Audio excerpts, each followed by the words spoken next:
What's up, everybody? Greetings and salutations. E. Spencer Kyte, Thursday, November 10th. 10 things I like. UFC 281. The energy that I had yesterday for one question carries over today. The closer we get to this, the more excited I'm going to get. Like, I feel bad for my missus. I feel bad for my colleagues here at Severe that are going to have to continue to put up with me being like more and more hyped up and amped up. And the 8-hour time difference makes it worse for them because I get more and more excited as it gets later and later in their day. But I am stoked for this card. Like, this is the best one of the year in my books. I said it yesterday. I said it on the preview show. I'll keep saying it until it's done. I think this is the best lineup top to bottom that we've had all year, and I cannot wait to see these fights hit the cage. I can't wait to get the answers to the questions that we asked yesterday in one thing. I can't wait to dive into some of the goodness of what is on tap this weekend. So we're going to get right to it. We're going to get to these 10 things, starting with item number 1. Adesanya versus Pereira is here. Like, this is what we've been looking forward to for a year, right? This is what we anticipated. This is where we were supposed to get to. And whether you want to be critical or whatever of the UFC for, favorable matchmaking for Alex Pereira, maybe fast tracking this more than you would have wanted to see or would have expected. This is where we wanted to be, and we're here. So we shall rejoice. It's crazy that it's only a year since Alex Pereira debuted in the UFC with a win over Andreas Michailidis at Madison Square Garden. It's crazy that it's only taken him 3 wins, but and yes, it's fast. Yes, he has been fast tracked. Yes, he has been given a easier road or a more favorable road than many, many contenders in every division. But can you blame the UFC? Right? Like, this is what we were gunning for, and it would have been Luke Thomas, the check is in the mail, promotional malpractice for the UFC to make this dude clear a whole bunch of hurdles before getting to Israel Adesanya and a middleweight title fight, especially given that Israel's beaten everybody else in the division. Like, this is where we wanted to be because of the history between the two. And if you don't know, if you're just an MMA fan, if you're just tuning in, Israel Adesanya and Alex Pereira fought twice in their kickboxing days. The first time in China, Izzy lost a decision. The second time in Sao Paulo, Brazil, Izzy was dominating the fight early, or winning the fight early, I should say. In the second round, he got a standing 8 count on Pereira, which seemed weird. Like, they don't usually do random standing 8 counts in kickboxing, to my understanding. And then in the third round, Alex Pereira came out and hit him with a left hand that put Izzy into the shadow realm. And so that's just been like the thing that's hovered over these two and continues to hover over this fight as we get ready for it on Saturday. Is Alex Pereira Israel Adesanya's boogeyman? Is he the guy that finally stops Izzy at middleweight, right? 23-0 in the middleweight division. His only loss in MMA competition is going up and daring to be great against Jan Blachowicz, try to win 2 titles. Didn't happen, came back, has won 3 straight since. We're here, right? This is the fight that everybody said, oh, well, this is the one that Izzy can't do the Izzy things that he's done the last couple of fights, where it's felt to some people like he hasn't engaged, like he hasn't put his foot on the gas, like he's kind of just been happy to win decisions. Alex Pereira isn't a dude that is going to let you just go out there and coast for 25 minutes. He's going to be walking you down, throwing big left hands, throwing big kicks, throwing knees, all kinds of stuff. So we're here. The one we wanted, the one we've been looking forward to for 53 weeks since Alex Pereira's debut, is here. And I'm pumped. Cannot wait. Terrific way to close out a card of this magnitude. A fight card in New York City. Fight card at the Mecca at MSG. Let's go. Item 2. Really fascinating strawweight title fight. I know some people disagree. Don't think Carla Esparza is interesting. Don't think this is going to be much of a fight, and maybe it won't be. Maybe Zhang Weili comes out and does what a lot of people expect her to do and just blows the doors off Carla Esparza very similarly to the way that Joanna Jędrzejczyk did at UFC 185 when she told everybody, look, don't worry about learning how to pronounce my name, because after Saturday, you can just call me Joanna Champion, and then goes out and shows. Yeah, just call me Joanna Champion. I got this here gold belt. But this is fascinating to me because Carla Esparza, just like, when she can get into her bag, when she can get into her wrestling, she's very good. Like, people don't want to admit it, right? Like, people don't want to give Carla Esparza credit. She's really good. To do what she's done and win this title, regardless of how that last fight with Rose Namajunas went, 8 years apart from each other, is insane. It's fascinating. There are careers that haven't lasted 8 years, never mind 2 title reigns 8 years apart. And she's won 5 straight or 6 straight. I can't remember what it is at this point. And like, she's beaten all the people that she's had to beat. And yep, some of them have been close. Some of them have been questionable. Some of them have been debated, but she's gotten her hand raised. And if she goes out and wrestles and makes Zhang Weili be defensive, she can win this fight. Now, I don't necessarily know that she will, or that I'm picking her to, but the avenue's there, the possibility is there, the potential is there. And on the flip side of this, Carla Esparza winning the title was a godsend, really, in my opinion, for Zhang Weili, because it gave her this entry back into the title conversation. If Rose Namajunas wins that fight, Zhang Weili's stuck in the Franklin zone. She's stuck on Joe Benavidez Island, where you've lost twice to the reigning champion and you've just got to hang out until they don't have the title anymore. And yep, plenty of opportunities. There would have been plenty of fights for her because everybody would have had to walk past her. And look, maybe the UFC, we've seen it when we saw it this year with Max Holloway and Alex Volkanovski. So maybe the UFC would have said, well, she gets back in there because the second one was close and the first one was not a fluke, but it's a sudden knockout. And so let's do it a third time. Maybe it's not got to win 3 or never getting an opportunity or whatever the case may be. So maybe she does get back in, but Carla Esparza winning just blew that door open. And then she went out and handled business in Singapore against Jędrzejczyk in their rematch, getting a highlight reel knockout. And here we are. And she is, to my money, she's the person in this division that I think has the greatest chance of being a dominant champion. I know that sounds ridiculous, given that she lost to Rose Namajunas twice last year, but I still believe it. I think she is a phenomenal athlete. I think she's a phenomenal talent. Very, very curious to see how this fight plays out on Saturday and who leaves New York City with gold in hand. Item 3. Poirier Chandler should just be an absolute banger. Just like I talked yesterday on one question about what is the value of being the most entertaining fighter in the lightweight division. And I can't define it. I don't know. I don't have the answer. But as a consumer who is going to be sitting down and watching this fight on Saturday, I don't give a shit because these two dudes are going to beat the holy hell out of each other for 15 minutes or less. And it's going to be awesome. And I cannot wait. I don't necessarily need grudge matches, right? I don't need there to be tension and heat and animus between the two parties that are stepping into the octagon. I'm very much interested in skill and technique and tacticians and all of those things. But I tell you what, every so often, it's real nice to get a grudge match and two dudes that just don't really fucking like each other. And these guys don't like each other. I don't know where it started. I don't know what it stems from. It's certainly just kind of like professional, competitive, not wanting to give ground or credit to either guy kind of bullshit. I don't care. I love watching Dustin Poirier fight. I like watching Michael Chandler fight. They've both been involved in some really entertaining fights over the course of their careers. And now they're going to get locked in that octagon together and they're going to beat the hell out of each other for 15 minutes or less. As I said already, I'm in. Sometimes it doesn't have to be more than that.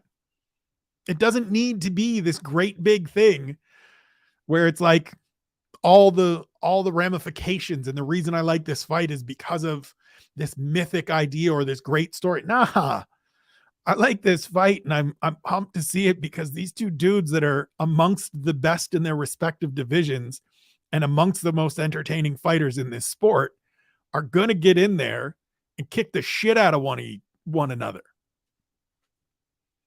At the end of the day, we all still like fights, and this is going to be an absolutely terrific fist fight.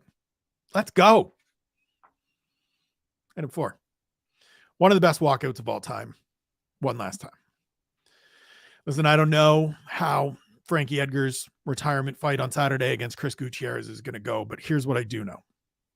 Frankie Edgar sprinting to the octagon to kick in the door has been one of my favorite walkouts from the jump.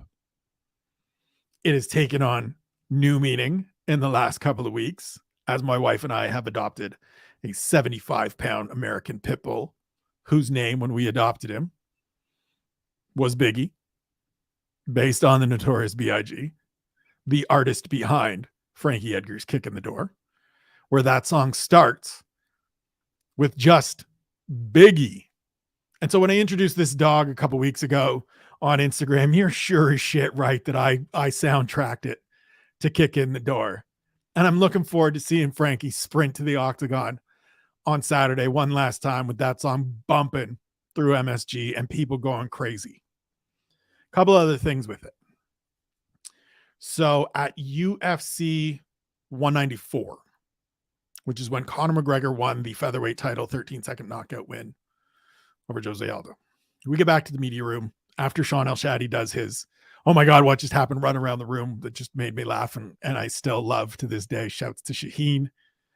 Frankie Edgar was there and he was holding court a little bit and kind of just milling about, right? And a bunch of us kind of walked over and, hey, what'd you think? And get the recorders out. Hey, what'd you think? He said, look, can't take anything away from him. Gives Conor his due. And he says, but I think his reign at the top is going to be short. And I mean, look, I'm a hip hop head. I grew up listening to it.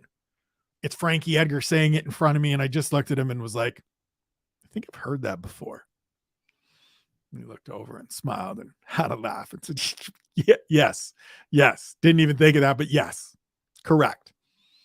The opening line of Kick in the Door is your reign on the top was short like leprechauns, which, I mean, just fitting for that moment. It never came to pass. We never got that fight. Conor fucked off from the featherweight division, went up and fought Nate twice, then won the lightweight belt, then took off to go do Mayweather things.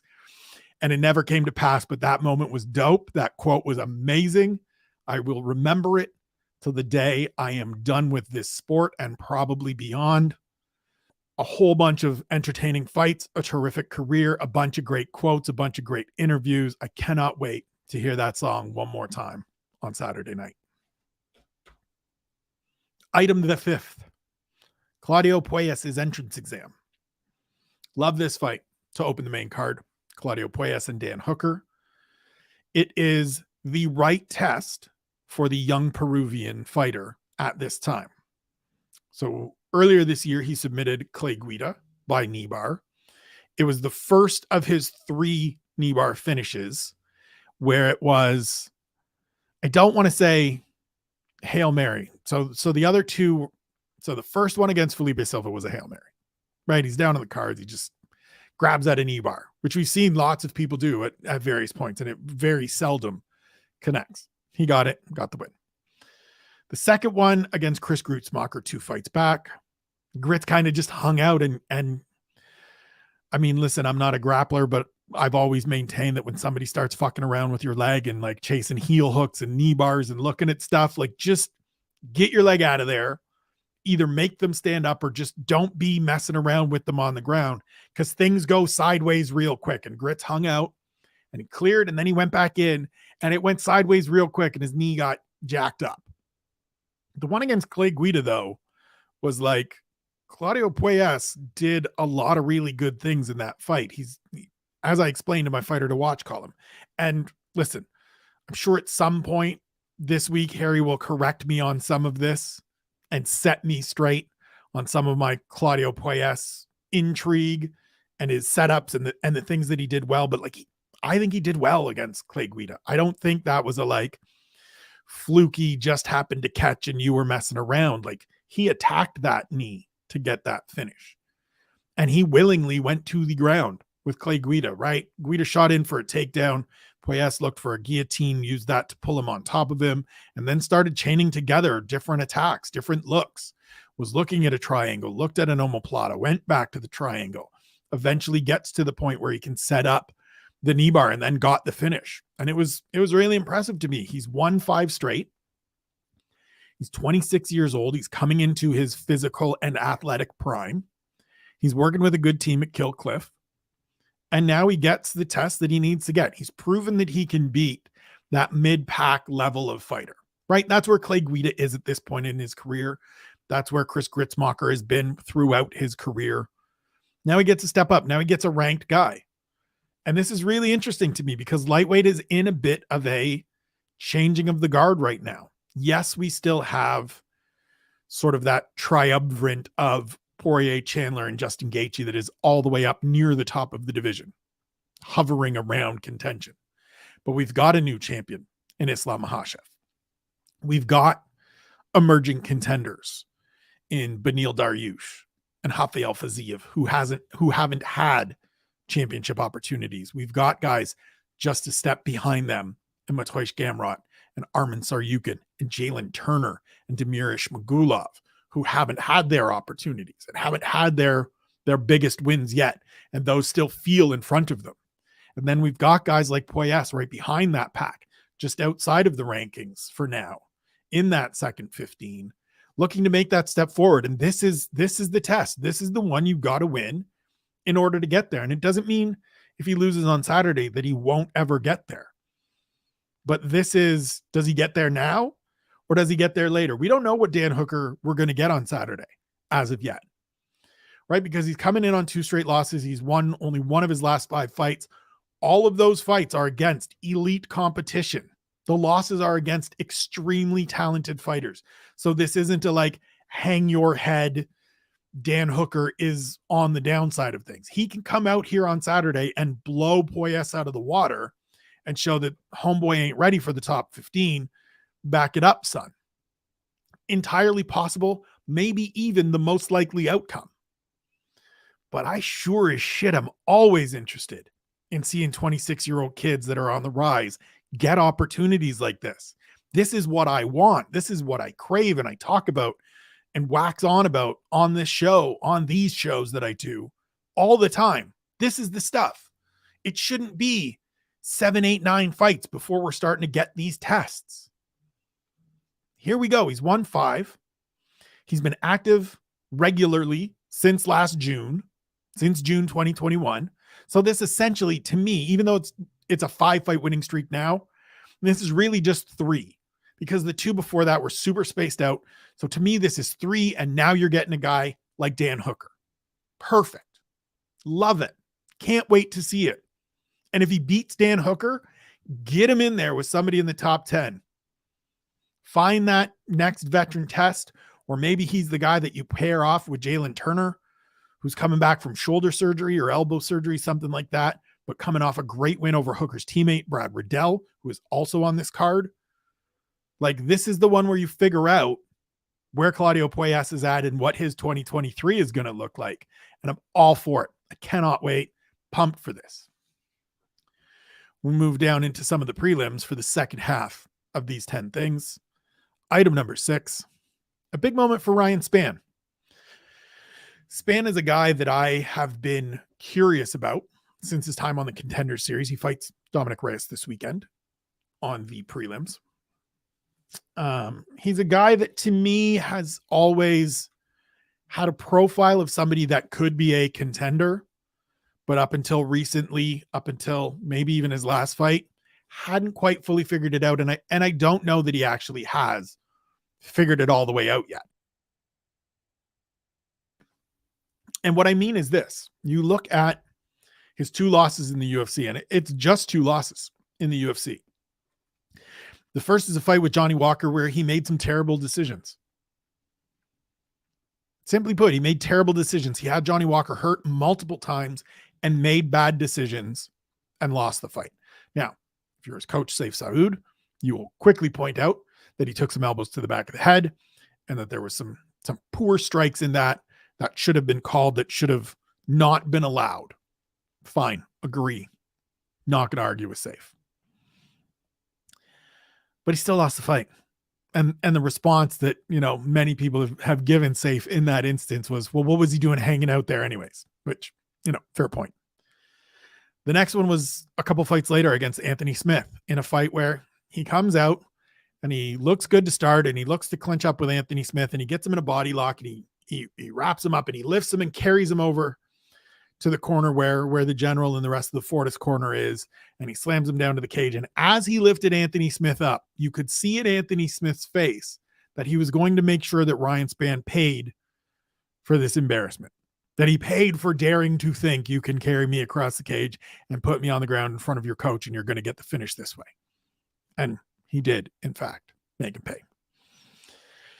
And so it's just been a couple moments like that. It's just been some IQ blips. It's just been losses to guys that were ranked ahead of him. Like, no shame losing to those two dudes.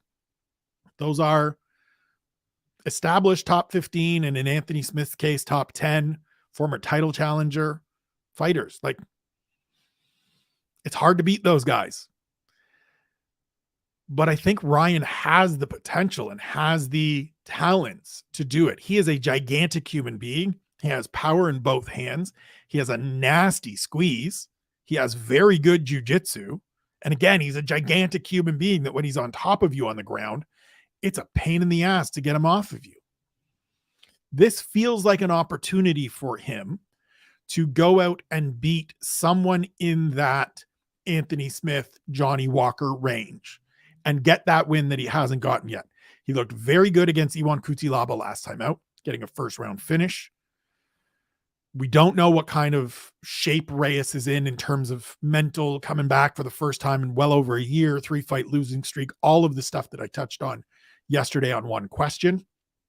I think we get a firefight. Like, I think this is one of those fights that ends inside the distance, that somebody gets finished, and it's probably pretty violent, and it could very well be in the first round. But this is a good test. This is a good opportunity for Ryan Spann to show that he's grown from those setbacks, from those moments, that he's taken more a mental step forward than a physical step, because physically the gifts are there. They're abundant. They're apparent. This is the chance to show that the mental growth has come. And so I'm very, very interested in seeing how this fight plays out and what we get from Ryan Spann in a very big moment for him. Item 7, Aaron Blanchfield is fighting. If you read the written version of this program, this series, for any length of time, and I've been doing it for a number of years, both on the Substack and before the Substack, one of the subheadings was often parenthetical insert fighter name is fighting here.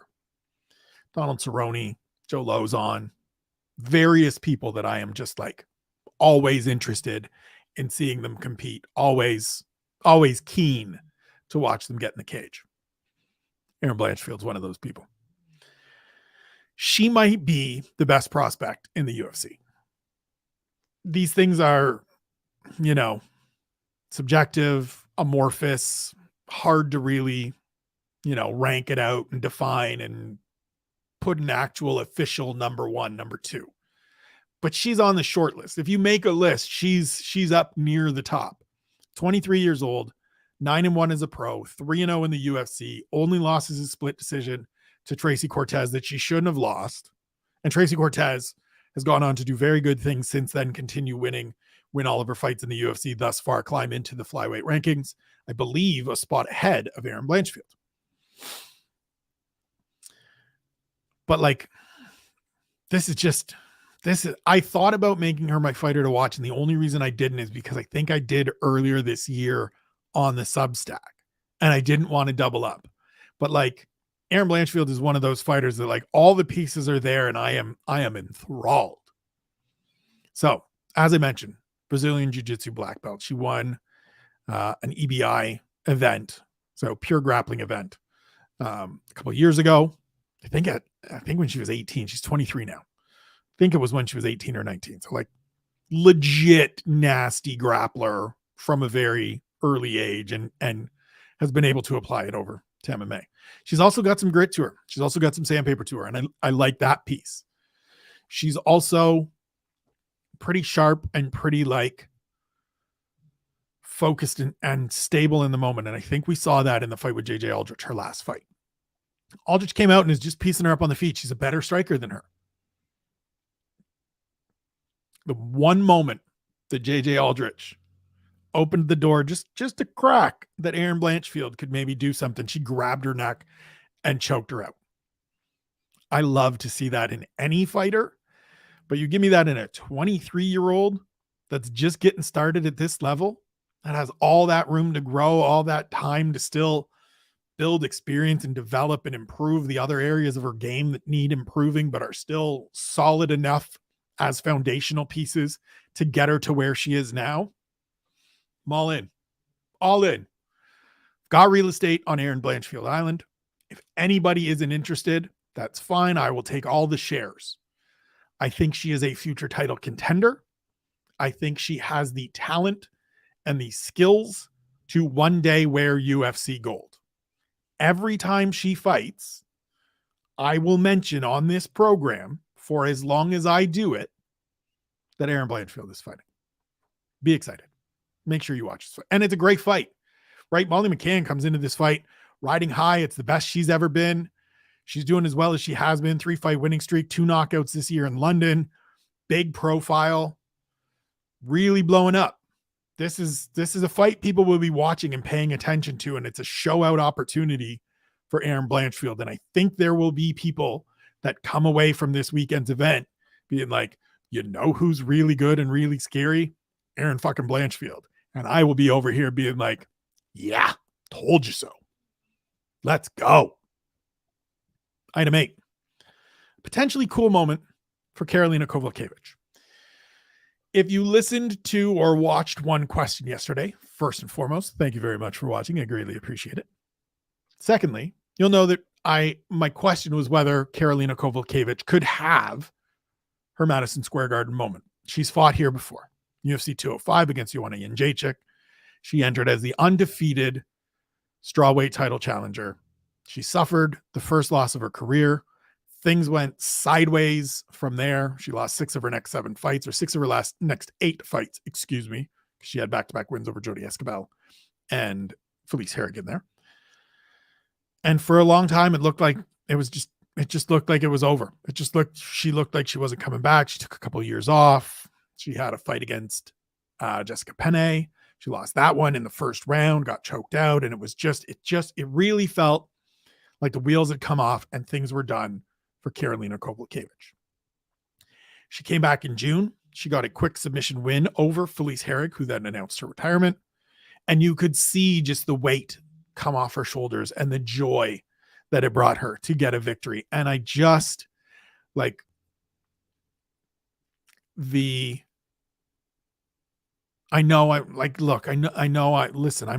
unbiased in my assessment of this fight and of breaking these things down. But there's no way to not want to see someone have a cool moment when the possibility is there. And so this just feels like the possibility of a cool kind of full circle moment, right? She made the walk at Madison Square Garden the first time they were there. It didn't go her way. It was the first loss. It was a milestone, unfortunate milestone moment in her career.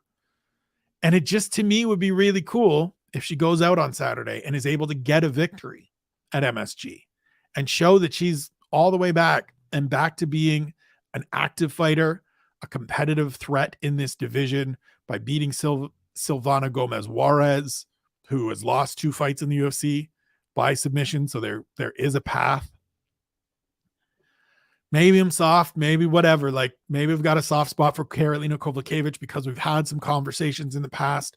I like her fighting style. I've really appreciated some of the fights she's been in over the course of her career. Just feels like there's a possibility for her to have a really cool moment, and I'm very interested to see if we have it. Item 9, the return of Montel Jackson. I like Quick.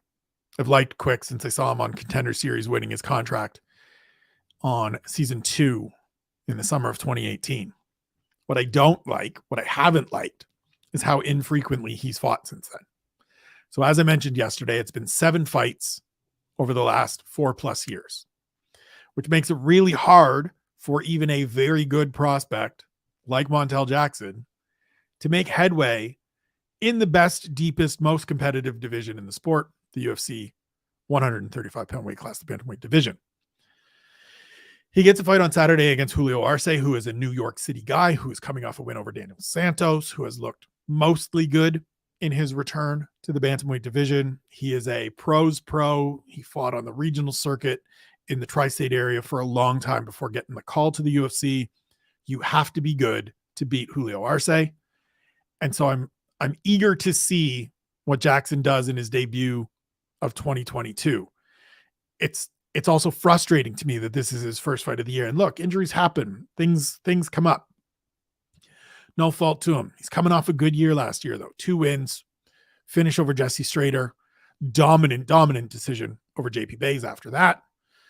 I just, like, this is a guy that I have hopes for. This is a guy that I think can be a factor in this division, which is saying something, because this is the best division in the UFC. It's the hardest division, in my opinion, to make real headway, because there's so much talent and it's such layered talent that, like, getting into the second 15 is still a chore and can be where very good talents top out. Like, it may be where Adrian Yanez tops out, and I like Adrian Yanez a lot. And so I'm eager to see Quick back out there, because I think he is somebody that can make noise. I think he can follow kind of that Ricky Simone path, that he can follow kind of a similar trajectory as Mario Batista is on right now. Shout outs to Mario for getting a good win last weekend. If he beats Julio Arce, he's going to get that step forward. He's going to get that next opportunity. And I'm hopeful that this is the start of getting to see Montel Jackson every 5 or 6 months. Like, at this point, I'll take every 5 or 6 months. I'd love it to be every 3 or 4 or every 4 or 5, so that we get 2, maybe 3 fights a year, depending on how things line up. But first and foremost, I'm just happy that he's back, full stop. But I'm very interested to see what happens, because he's a guy that I just think can continue to make some noise and be a factor in a division that is just perpetually entertaining to me. Last one before we get out of here. Item 10. An assortment of entertaining matchups that don't really have to mean anything. I say that with absolute, like, no shade to these fights. Not trying to slander any of these people. But here's the rundown of the fights that I'm talking about. Brad Riddell and Renato Moicano. Andre Petrosky and Wellington Turman. Matt Frivola and Ottman Azaitar. Michael Trezano and Choi Sung-woo, sorry, my apologies. And the opener, Carlos Ulberg and Nick Negamarianu. None of those fights necessarily carry big divisional significance. Riddell and Moicano a little bit. Petrosky and Turman, just because it's middleweight, probably a little bit. But the rest of them they're just fights. They're just matchups. That's fine. They're all entertaining. They're all interesting. They all should provide some kind of excitement on Saturday. I mean, looking at them now and literally looking at them now, I can see all of them ending inside the distance. I can see ways that all of them are fight of the night contenders or performance bonus contenders. And, like, these are the kinds of fights that take cards like this to being the best fight card of the year. Like, most pay-per-views have great fights at the top, right? Main event's always good, almost always good, almost always great, I'll even say. We had a couple earlier this year that were like, yeah, maybe not. We got there. And for the most part, they're great. Main cards, usually pretty strong. It's once we get into the prelims that it starts getting a little like, well, maybe. But this card is awesome. And then we've got a bunch of really good, entertaining filler like this. And I don't say filler. Like, people are going to be like, oh, you're calling it filler. And see, even you think it's filler. I don't think filler is a bad word, just like I don't think journeyman is a bad word or gatekeeper is a bad word. Not everything can be an absolute banger, right? There's a joke in Seinfeld's Netflix series, Comedians in Cars Getting Coffee, him and Brian Regan. Great stand-up, by the way, Brian Regan. They're sitting talking about some something that happened, right? Going to a movie, I think it is. And they kind of get to the point of saying, like, when did I wasn't blown away? You know, when did being blown away become the way we measure everything? And if you weren't blown away, you expect to be blown away by everything. Like, you don't have to be blown away by all of these fights for them to be quality fights, entertaining fights, fights that will get your attention on Saturday, right? Nobody was blown away by the announcement that Polyana Viana was going to fight Jinhyu Fry, and nobody was like chomping at the bit to see that fight last weekend. It was fucking dope. We got a great result. We got a great finish. Everybody that watched it sat the hell up as Polyana Viana started cracking Jinhyu Fry and sent her toppling to the canvas. It doesn't have to be these big, meaningful, carry all kinds of stakes, divisional ramifications, all the jeopardy in the world fights for them to be entertaining, for them to be solid fights. Give me solid fights. These are all solid fights. These are all good matchups between good fighters. And I want to see all of them. As you can tell, as I said off the top, I am abso-smurfly pumped for this show on Saturday. Get here. Be Saturday. I don't want to have to sit through the rest of today and all of tomorrow and the first half of Saturday, or like most of Saturday, to get to Saturday evening and sit down and start watching these fights. I want it to be Saturday. I want it to be UFC 281 because it is absolutely amazing. I cannot wait. I hope some of this energy transfers over to you if you are not already pumped. If you are, welcome to the party. My name is Spencer. I will be your host. Let's go. Let's go. Thank you for watching. Thank you for checking out all of the SevereMMA YouTube content. Please sign up for the Patreon. Please check out all the work the boys are doing over at the website as well. Let us know what you think. Let me know in the comments what we need to do, what we need to improve, what we need to build on, what I'm doing well, what I'm not doing well, what you think of the backdrop, anything. All comments are welcome, even the bad ones. Because, you know, sometimes you just got to get your shots off. Cannot wait. I will be back tomorrow with picks and predictions. Hopefully we cash some tickets, figure some of this stuff out. It has been bad. We'll make some adjustments for tomorrow. Until then, I am Spencer Kyte, your friendly neighborhood Spencer man. This has been 10 Things I Like for UFC 281. Take care of yourselves. Take care of one another. Know that you're loved. We'll talk to you tomorrow.